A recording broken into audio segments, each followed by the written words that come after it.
up? So ganyan lang pala tumira ng mga kantuhan ng hagdan, no?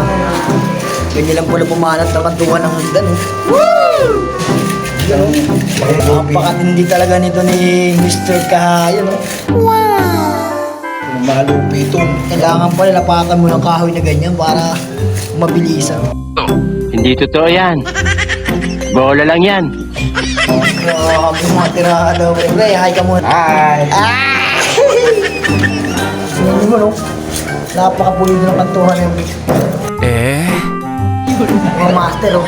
Ah, grabe. Yung master ka kung kanto yun, oh. Pag mahiwa kayo ang na.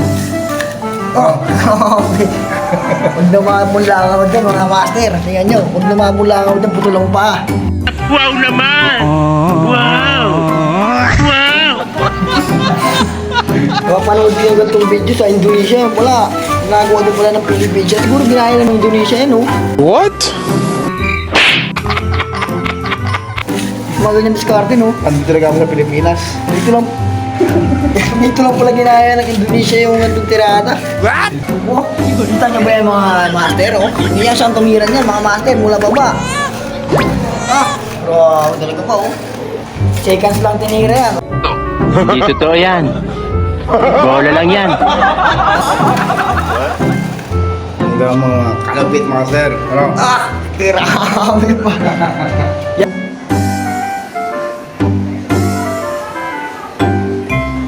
Yan natin yung finished product, mga master. Wow! Ang lupit ng mga master. Yung luman, oh. Oo! Tinyabuan na lang ako, mga master. Buti nakalipad. Buti na nakalipad dyan, oh. Tingnan nyo, buti ng paa niya, oh. Yun, oh. Ito, grabe talaga pulido mga master. Yan yung mga kantuhan niya, mga master, oh. Mga master, oh. Kaya mga kanto na yan, yung kunting bungi-bungi na yan, mga master. Mamaya yan, pag yan napunasan ng foam, pulido na yan. Wow! Yan naman, oh. Wow! Grabe talaga ba?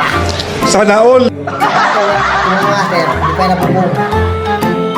Huwag na foam yan, makikita nyo yung pulidong trabaho. Napaka-basic lang, di ba? Para sa mga master, napaka-basic na lang yan. Kaya kung ikaw hindi pa master, mag-aaral ka na para maging master ka! Alright! Yeah!